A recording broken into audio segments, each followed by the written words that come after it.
ലോകത്തെവിടെ ചെന്നാലും കുറച്ച് നാടൻ ഭക്ഷണം ആഗ്രഹിക്കുന്നവരാണ് നമ്മൾ മലയാളികൾ. അങ്ങനെ നാടൻ രുചി കാരണം മാത്രം മലയാളികൾക്ക് പ്രിയപ്പെട്ട 2 പേർ ബർമിംഗ്ഹാമിൽ കണ്ടുമുട്ടി. അവരെ കാണാം.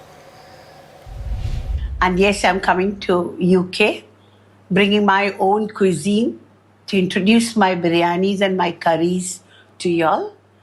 മലബാറിന്റെ രുചിപ്പെരുമ ലോകത്താകമാനം പരത്തുന്ന ആബിദ റഷീദ് തന്റെ സ്ഥിരം രുചിയാത്രകളുടെ ഭാഗമായാണ് കഴിഞ്ഞയാഴ്ച UK-യിലെത്തിയത്.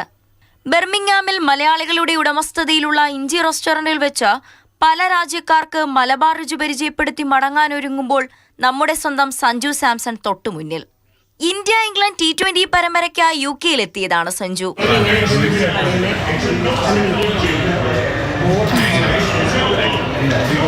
ക്രിക്കറ്റിലെ ചാമ്പ്യൻ കിച്ചണിലെ ചാമ്പ്യനെ തിരിച്ചറിഞ്ഞതോടെ അവിടെ രുചിയുടെയും സൗഹൃദത്തിന്റെയും ആഘോഷം. സഞ്ജുവിനായി കോഴിയട, ഇറച്ചിപ്പത്തിരി, ചെമ്മീൻ ഫ്രൈ, മട്ടൻ ബിരിയാണി തുടങ്ങിയ വിഭവങ്ങൾ ആബിദയും സംഘവും ഒരുക്കി. നല്ല ഭക്ഷണത്തിന് നന്ദി പറഞ്ഞിറങ്ങുമ്പോൾ കേരളത്തിലെത്തിയാൽ ഒരു ഉഗ്രൻ വിരുന്നു നൽകാമെന്ന സഞ്ജുവിന് ആബിദയുടെ വാക്ക്. കോഴിക്കോട്ടുകാരിയായ ആബിദ മാതൃഭൂമി നടത്തിയ ഫുഡ് ഫെസ്റ്റിവലിന് ശേഷമാണ് മലബാർ ഭക്ഷണപ്പെരുമയുടെ പ്രചാരണത്തിനായി ലോകയാത്ര ആരംഭിച്ചത്. News desk, Mathrubhumi news.